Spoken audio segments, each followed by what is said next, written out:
What up, what up, what up? Welcome to another episode of New Orleans Basketball, a New Orleans Network podcast. As always, I am your host, Raphael Rattler, joined by my fellow middle brother, Garrick Raphael Rattler. What's poppin' with you, bro?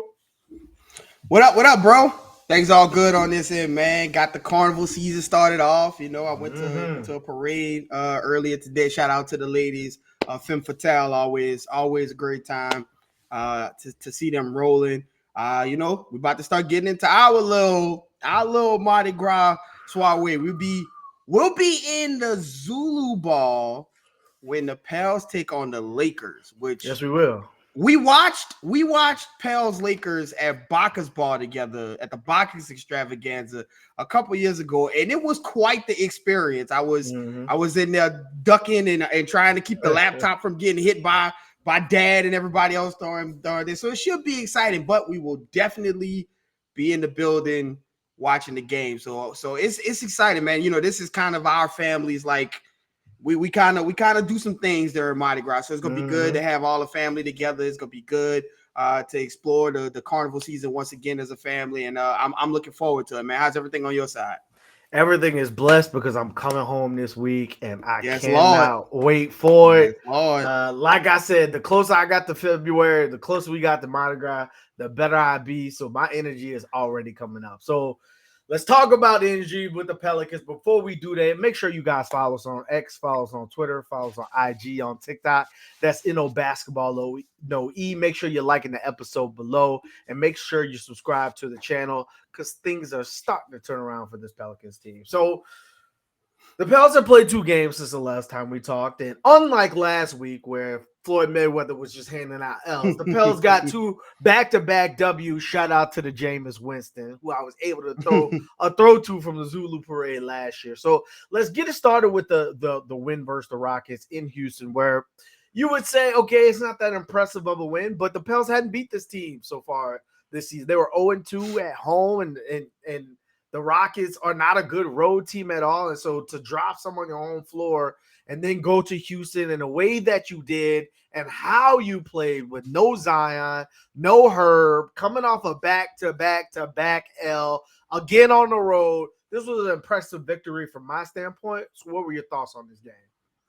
Yeah, absolutely. Listen, the Pels are a team that has not won anything. They have not proved anything to anyone, including themselves. So anytime you get on the road and like first of all, anytime you get on the road to get a win for a team that hasn't really established themselves as a team that is like, hey, that team is coming in, they should win this road game. Anytime you went on the road, it's a good win. But you couple that with the context with the Pels that was going on, right? They had just lost those 3 tough games back to back. And so, like, it's very easy. You roll into this game, you find out no Zion, no Herb is playing. It's very easy to go in there and to lay an egg or to not have the requisite focus or attention to detail that you would need to have. And listen, the Pels went out there and they took care of business. I mean, this was probably JV's best game, this season, as far as controlling the game and being effective. I tweeted about it during the game. I was like, man, it looked like JV saw what Sengun did in New Orleans. It was like I took that personally, and I took that personally. We saw him. We saw Sengun get in the fourth quarter and absolutely destroy JRE. There was no Larry Nance in that game. And so you saw a complete turnaround, right? You saw the ball find JV, and JV had shown time and time again when you need him, he's there, right? And you see, the sacrifice that JV makes, it comes out in games like this, right? Because you watch JV when the team is healthy and the team is clicking, and you see him get 13 and 10 and 12 and 10 and 14 and 10. And then, he's Zion and Herb sit out. So you have to feature JV, who has that gravity as far as size-wise and everything. And the man gets you 25 points. And it just was an all-around well game. And when you start to feature him on the offensive end and you start giving him the ball and letting him do some of the things that he's comfortable doing, I call him the Lithuanian basketball deity. This man is a prideful man who plays basketball, and he takes it as much more than a job. Like, this is something that he takes pride in. And so when you let him kind of do some of the things that he's comfortable doing, you see him getting back on defense. You see him being a deterrent at the rim because he has more energy. He has more pop. And one thing I really want to specify with JV and give credit to him for, when JV first got here, there was a lot to be desired with his passing out of double teams and beating the double team before it comes. Like a lot of times in his earlier days with the Pelicans, you would see him dribble and fade away and turnovers and things like that. JV has become a phenomenal post playmaker. He is, when you bring guys over, there was 2 or 3 times where Brandon Ingram is cutting behind the help defense. Or Najee, JV with one hand, Najee with one hand, JV is just throwing darts right to the, getting guys into the rim for layups and easy buckets. And that is just such a weapon for him, because you have to double team him in situations like this. And so if he's able to play out of the post and do some of the things that we saw him do against Houston, that is such a huge weapon for him and such a huge improvement. So I wanted to make sure I gave credit to JV for that. That is something that I have been calling for him to get better at every season he's been here. And you're starting to see it, kind of flourish, and it's out there. That's something that he worked on, and he did well. But the Pelicans went out there. They did what they were supposed to do. They kept the Dylan Brooks foolishness to a minimum. They just were locked in, and a lot of times the league got down, and it seemed like Houston was ready to take their to make their move. But CJ McCollum, the momentum killer, shot after shot, just kind of taking the win out of those sails. And so this was a really good game. BI obviously did his thing, but this was just a really good game for who I call the metronomes and the professionals of the team in JV and CJ. I just think that they were absolutely phenomenal and critical to the Pelicans going out there and get that win against Houston. Yeah, the thing that you call out, and I think this was the perfect example of how to use JV, right? Like at this point, JV's getting into his 30s. He's not going to get more athletic. You can't rely on him to be a rim runner. He's never been that. He's never been a shot blocker like that. But there are a lot of matchups on a night-to-night basis that the opponent just has no answer for. And this was one of those games where I credit both the coaching staff as well as Jonas Valanciunas, and it seems like every time they match up against the Rockets, where throw the ball to JV and let him do the work, right? Let the double come. Let him make the decision. To your point, he's making quicker decisions out of the post and things like that. Let him be your advantage on that given night because he's your offensive center. Yeah, you might want to find another defensive-minded center to split those minutes half and half and depending on the matchup, but this is a component upon your offense that if Zion's out or BI's out or somebody doesn't have it going, this is something you can go to more often. And you don't have to stop. If he makes 2 in a row, keep going to it because you're bailing the other team out when you decide to go away from it. And so this was a perfect display, I would say, of how to use Jonas Valanciunas as long as he's on this roster. The other thing that I mentioned, you talked about kind of BI coming out and having his game and having his way. Well, the Pels started this game slow, and you're like, uh-oh, not again, not a 4th game in a row. But BI came out aggressive. And the last time Zion sat, we looked at it and was like, BI took 9 shots. That's weird. Well, in this game, he knew that, hey, I am the engine that this offense is going to rotate around. I have to be aggressive, and that opened up JV. And then once both of them had it going, that's a hard thing to stop from that perspective. So I do think it's a good win. You might look at the Rockets and say it's an under 500 team, but they've been they're challenging the Timberwolves right now. Like they've been challenging some of these top teams in the NBA this season. So you go from that game to a team that hasn't been challenging very much of anything in the San Antonio Spurs, but you immediately realize that there's no Herb and no Larry Nance. Now, on the surface, you may say, well, Zion's back, right? And BI's available, JD's available, so you still should be good, right? Versus a team that, is not playing for much. They're trying to figure out who's going to fit around Wemby moving forward. Well, the first thing I saw when I saw those injury announcements was like, okay, well, who are going to be the vocal leaders on this team? And immediately you saw that, like, the defense just wasn't there. Like, we talk about that being a calling call for this team. And, like, San Antonio was just outworking the team. Like, they had, 5 blocks in the first quarter. Zion was getting no calls. He was getting angry, which we'll talk about later, turned into something like – but there was just no type of defensive pressure. There was no type of I want it more than you. It was a young team saying, hey, we got life. We're close. We might be able to get another win. Let's go run at it. And you didn't have those guys that ushered the defense like a Larry Nance or like a Herb Jones and like the vocal presence of this team on the court. So you saw a lot of lackadaisical play. Sorry, Zion. I will never get over that press conference. But like you saw a lot of just uninspired play to start this game. And so for a team that's trying to build something and keeps taking 2 steps forward and 1 step back, you're like, man, here they go again, playing down to competition. And then Willie Green inserts Jose Alvarado, and he doesn't leave the game. Talk to me about Jose's impact on this game. Talk to me about what you saw from this game, and obviously the thrilling finish at the end.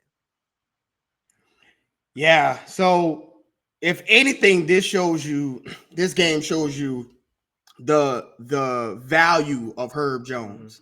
Because when Herb is out there, there is no lackadaisical defense, if anything, because he is the guy that's like, y'all have to follow behind me. If he's closing out and doing all of those things, it's hard for everybody else not to do it, not to follow behind him. And so when you take him out of a game and you come into this Spurs game with, Zion is back. So you probably have a little bit of, okay, we got that one win. We finally got that one win. We've been on a bit of a loser streak. Now you get that one win. And you get that kind of human nature, human element, especially when you're dealing with a team led by young players like Brandon Ingram and Zion and some of the other guys. And so you come into this game and you see the Spurs, who are coached by Greg Popovich. They don't win a lot of games, but they play hard, right? Because Greg Popovich won't accept anything less. And so you saw it, right? You saw those guys come out and they're blocking shots. They're flying all over the place, and the Pels just kind of sleepwalking. But this is why you have a deep roster, and everybody has things that they do. Because Jose Alvarado comes into the game and does exactly what Jose Alvarado does. He wins the Jose Alvarado game. He wins the Jose Alvarado minutes because he comes in and he's flying all over the place. He's like, giving that energy, clapping after every play. And those are just like the intangibles, right? He comes in, he hits a couple of shots, he's hitting floaters, he's passing the ball, he's playing defense. And I think it breathed a new life into the Pelicans when they need it. And this is what Jose can do. Like, this is the role for Jose Alvarado. There are times when Jose does not have the matchup, right? There are times like against the Lakers, like you just can't put Jose out there when everybody on the floor is 7 feet tall, 6'9" and above, 6'7" and above. There just are times where he gets, even in that Rockets game, like they put Jose in and Klay Thompson went right at Jose Alvarado and got an and one immediately from the beginning. But there were times where he does need to come in. He gives that energy. He brings that exuberance to the game that everybody, again, you have no choice but to get up and start running and start clapping behind, Jose Alvarado. And another thing in that game, Jose was absolutely one part of that. But Dyson came in the game and he guarded Victor Wembanyama, and be damn of the 7'3" size or whatever. Dyson did a good job guarding him and moving the ball. He had what I would call, like, he didn't score a lot, but like he had a fingerprint on the game with blocks and steals and assists and plays that aren't in the stat sheet. And so both of those guys just kind of came in and gave the Pelicans, plugged in all the little holes that the Pelicans were having until Zion woke up. And we'll get into Zion waking up and kind of getting into what you saw from him. Yeah, there were a couple things there, and I want to give credit because I think, for people that watch this team and pay a lot of attention to, I think Willie Green's gotten a tough rap this year. Like, there's been some times where there's been some questionable decisions or lack of adjustments, but there's also been some times where he's done some things and not really gotten credit for. Like, hey, it's a losing team, but it's the NBA. Like, the Pistons are beating the Wolves. Like, the Celtics are losing to the losing team. Like, any given night, you can get beat by another team. Like, those are NBA players too. And so a win is a win at the end of the day. But there were two particular subs that I really like from Willie Green. Obviously, the Jose Alvarado coming in the game, putting his imprint, and leaving him in the game after Jordan Hawkins had missed a couple shots before. But the Dyson Daniels, again, led the game in plus minus. He was great. He scored 2 points, and he led the game in plus minus just by all the different ways he impacted the game. But at the end of the game, where the Spurs were like, we're going to leave Dyson open because we don't trust that he's going to make a shot. Well, even though Trey Murphy's been struggling, Willie Green subbed him back in the game and made them defend Trey because you would look dumb if you leave him open. That's a good sub to me, and I think I want to see more of that. And I think everybody wants to see more of that because like we talk about, like, it's difficult to manage a in-depth roster, and let's talk about that. But like it's difficult to manage a roster with so many young players on it. Like Dyson Daniels and Jordan Hawkins are going to the Rising Stars game. Oh yeah, well Jose was the MVP of that game last year, and now EJ Liddell is getting his legs in the G League and things like that. And so like Najee Marshall has a good game versus Houston where he makes some impacts and he kind of gets the game going and mucking it up from that perspective and doing what Najee does.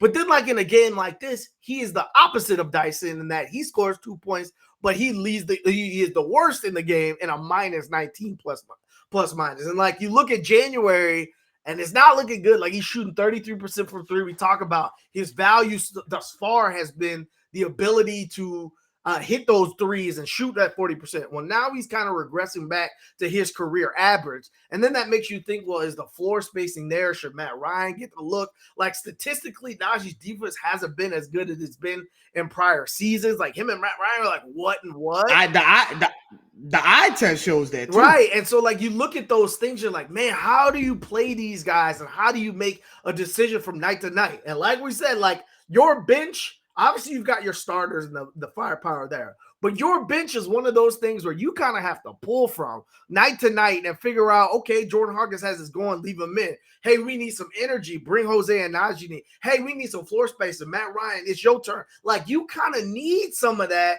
And because you have a close-knit roster that kind of understands one another and nobody's pouting and nobody's yelling that, hey, I should be in versus that person. Everybody's just trying to win together. This is where Willie Green and the things that he's good at in terms of galvanizing a team and bringing a team together and getting the most out of the player buy-in. That's where this comes into play, where it's, hey, this is what's best for the team. We're not just playing a political game. But something I do want to ask you, especially, we're 4 days away from the trade deadline. Is the depth of this team what makes this team dangerous? Because obviously you look at the All-Stars and like the Pels have none because ain't nobody averaging 30 points per game. Well, like every other All-Star, everybody's like 20, 14. Is that dangerous? Or do you see it as more of like a need for consolidation? Because in the playoffs, you're not playing 15 guys. You're not playing 12 guys. You're playing 8, 9, 10, whatever that may be. What are your thoughts on that balance? It is a double-edged sword because this team is built. They're kind of like the inverse of the Heat. Like the Heat last year were a team that was built for the 16-game stretch in the playoffs. It's why they went as an 8 from the play-in tournament to the finals because they were veteran-laden. They really didn't care too much about the regular season, and it showed in their record, right? And then they got to the playoffs, and you get 16 games where like you're focused and hyper locked in on one team. And that's the kind of team that the Heat is that Heat team was built for. That's the kind of scenario that that Heat team was built for. The Pelicans this season are like the inverse. They are built to sustain a 82-game season, not put so much load on Zion and Brandon Ingram and CJ and Larry Nance and JV. Like you have guys who should be able to step in and do that. But the issue is that you get into the playoffs, and like you said, you can't play all of these guys, and so some of the minutes and the times that like Zion and Trey and Bi and Herb and CJ should have been finding like concrete rotations, what work and what doesn't. You're going through the season like, okay, well, if he's not playing this time, we'll just go ahead and plug him in. And that's good for the regular season. But you get to the playoffs and it's like, well, damn, I wish Herb and Zion would have played those extra little 6 or 7 games, or they went, figure some things out. And so, when you look at it, like it is very well it could be you need to consolidate this team. And What I mean by consolidate this team is maybe not even like make a trade. Like if there's no trade, like you don't just trade it, good, decent and good NBA players. Like even Najee is a damn fine player on his contract for what he's getting paid. Jose is a damn fine good player for what on his contract and what he's getting paid.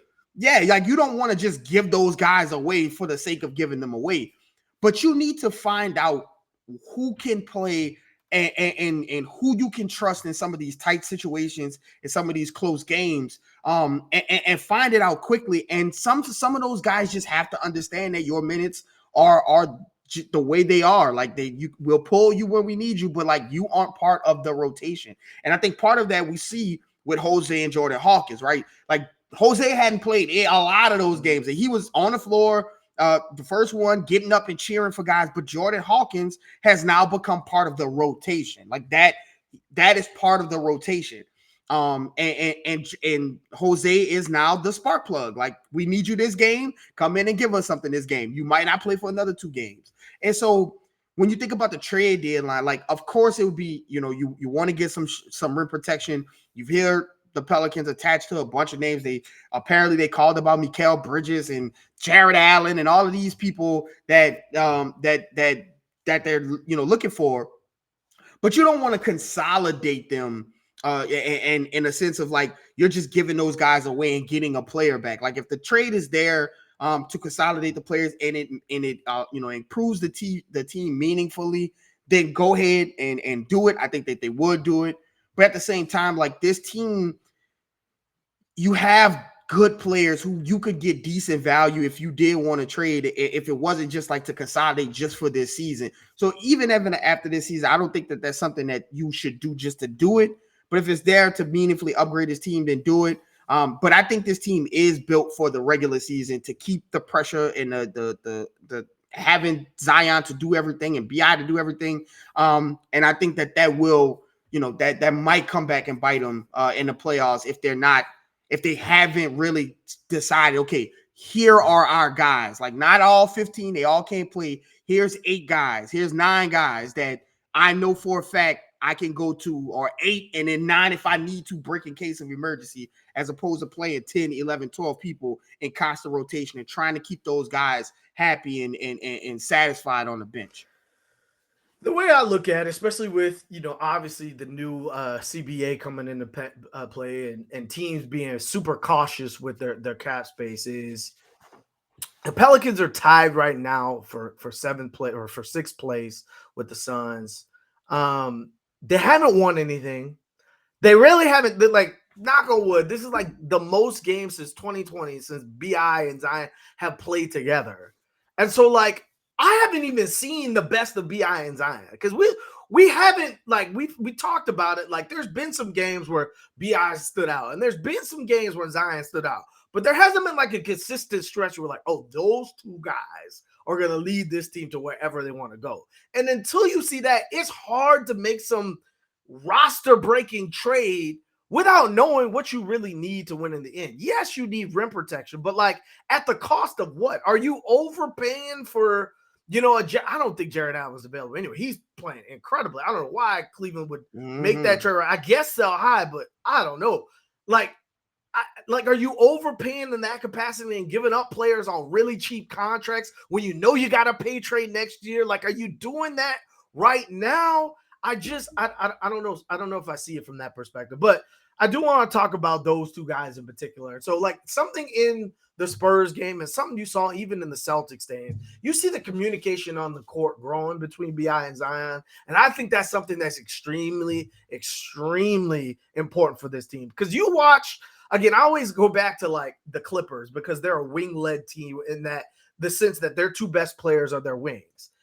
They're always looking for each other. And they know that some nights it's Kawhi's night. Some nights it's Paul George. Like Paul George had like 12 points tonight, and he had like 30 points 3 games ago. Like, but they know how to get each other in the situations that are advantageous. Like you're starting to see like early seal plays for Zion because he's hustling down the court, and BI looking for him because he's already got that whoever guard dead to rights in the paint. Like you start to see CJ just put the ball up because Zion's right there for the offensive. Like stuff like that, I think is so important. And obviously when you get BI and Zion the lock on the defensive end. Again, that Minnesota game to me is the best game that the Pelicans have played so far this season because their two stars were locked in defensively. Like you look at what the Clippers did tonight versus the Heat, like Paul George and Kawhi were locked in defensively, and you gotta have him from that angle. So when BI gets the block, that should have been a goaltend, but Wemby should have been a goaltend, but whatever. And that leads to a Zion.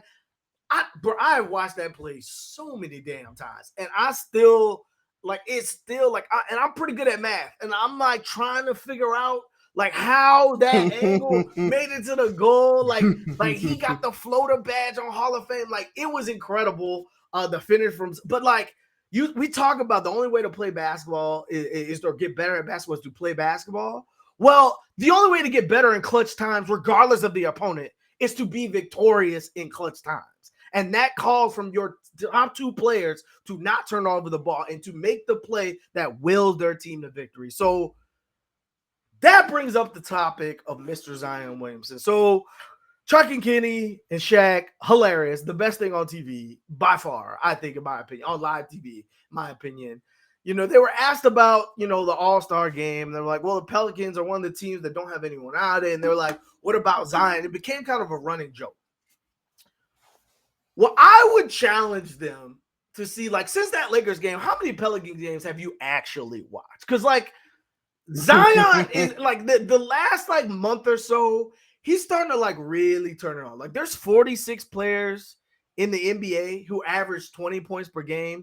Zion is 44th in minutes per game, which is wild. The only other two people worse than them are Wemby and Cam Thomas, who play for losing teams. He's 46th in shots per game.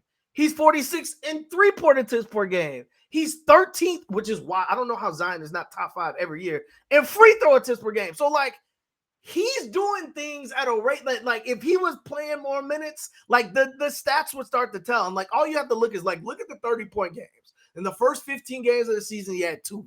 In the second 15 games of the season, he had 1. Well, in the last 9 games, he has 3. So you're, like, starting to see, like, the point Zion, you're starting to see the confidence come back. It is visible with him on the court. You can see the confidence, the bounce in his step. Everyone's starting to say, that's the Duke Zion. And so, like, I don't think that it's necessarily a question or a coincidence that as you've seen his body change and his conditioning get better, you can see that, man, this guy, this is what everybody is talking about in terms of how he's able to be something that the NBA just doesn't have. So my question to you is the real Zion starting to emerge? Is this the Zion that the Pelicans have been dreaming for as it pushes forward into the season?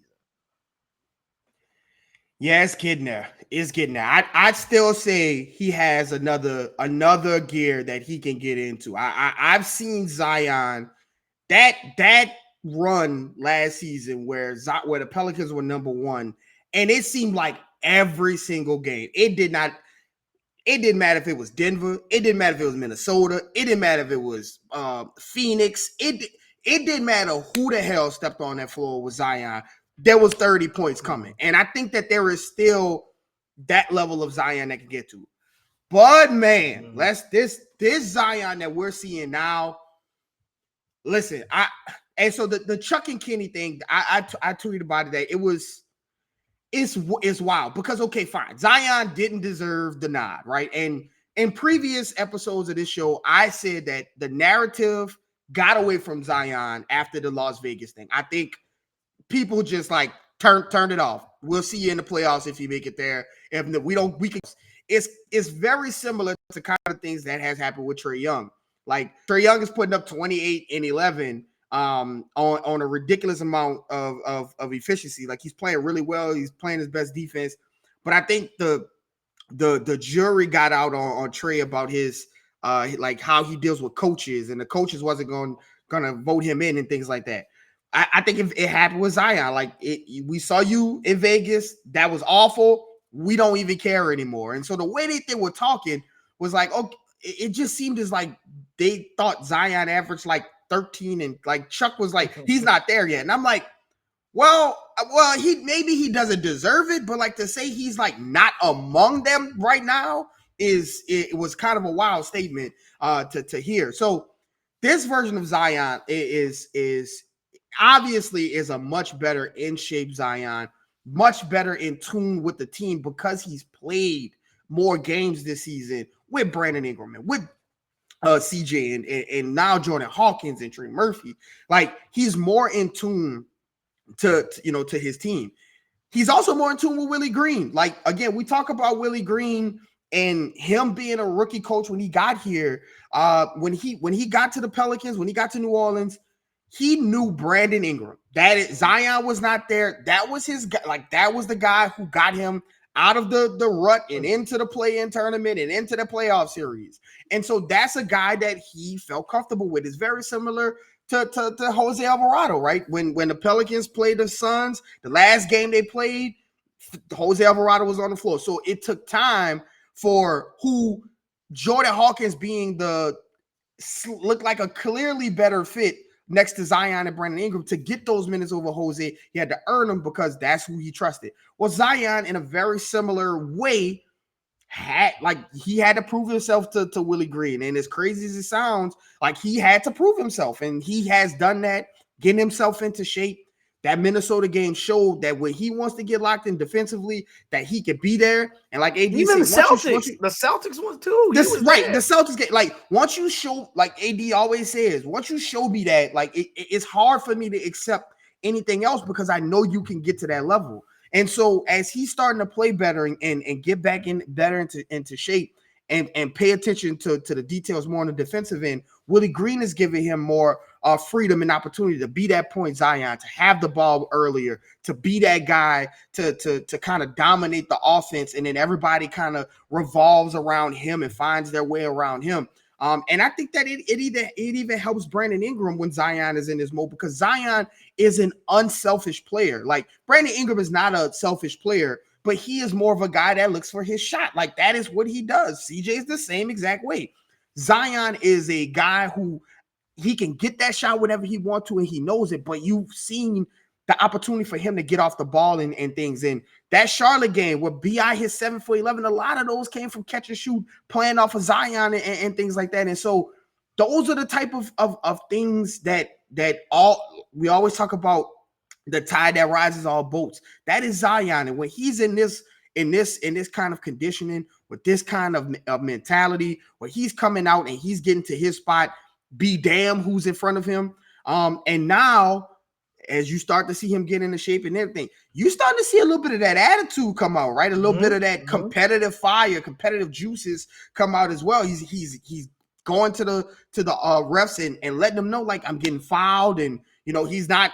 Once he gets fouled and they don't call it, he's right back at the rim to show you gonna call this foul next time. Like all of that, you missed all of that while Zion was trying to work himself into a space where he felt comfortable to trust his body to do some of the things he's doing. You missed all of that is gone, and now you're starting to get it all back, and you're starting to see a different Zion, and this team is starting to turn it a little bit. Even in that Celtics game, they let the rope go, but they played well for 3.5 quarters, and you saw Zion kind of make mincemeat of the Celtics defense, and then carry that over into that Spurs game. And so I think that there is another level that he can get to. I'd like to see Zion post All-Star break, right? Like let's see that Zion as he continues to play these couple of games, and then he has time off, right? And that's going to be when I'm going to be looking to see what I'm going to be paying attention to is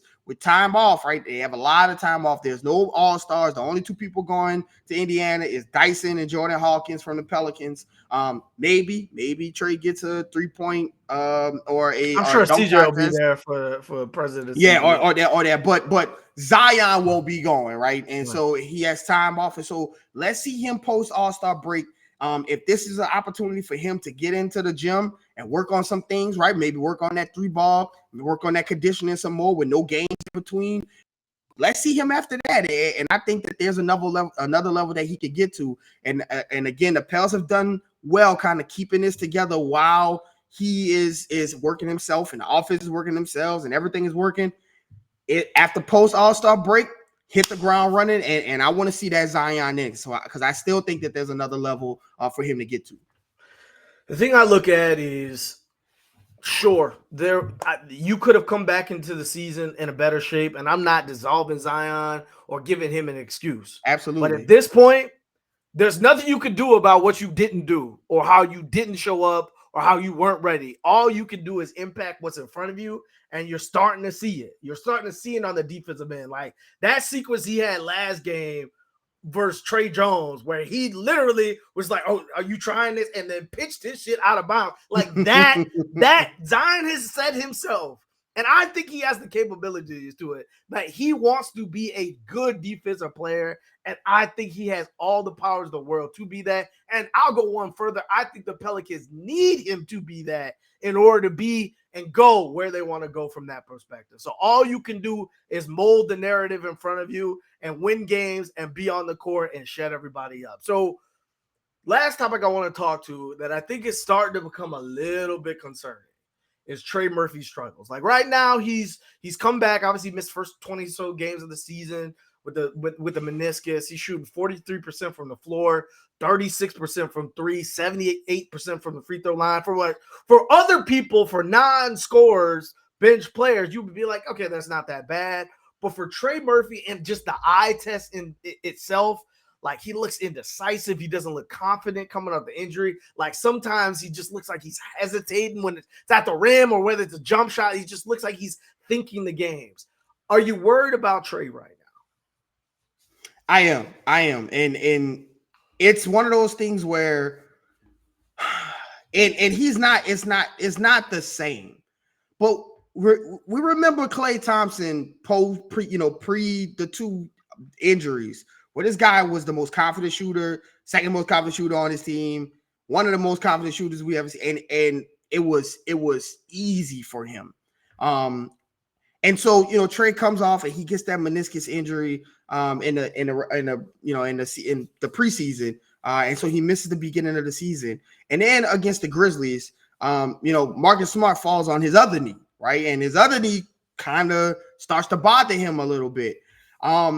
And so I think Trey has an opportunity to turn this around, but it's starting to worry me because it's not like his 3-point shot should have been affected. Like he's shooting and it's going, like it's hitting the spot, but it's something a little off with his mechanics and something a little off with his shot. And so it worries me because the Pelicans have a small window to make the best out of this season and to make the best out of make a run to the postseason and things like that. And I think that Trey Murphy is a ginormous part of that. And we saw it, like we saw what he did towards the end of last season, and what he can do and what he means to this team.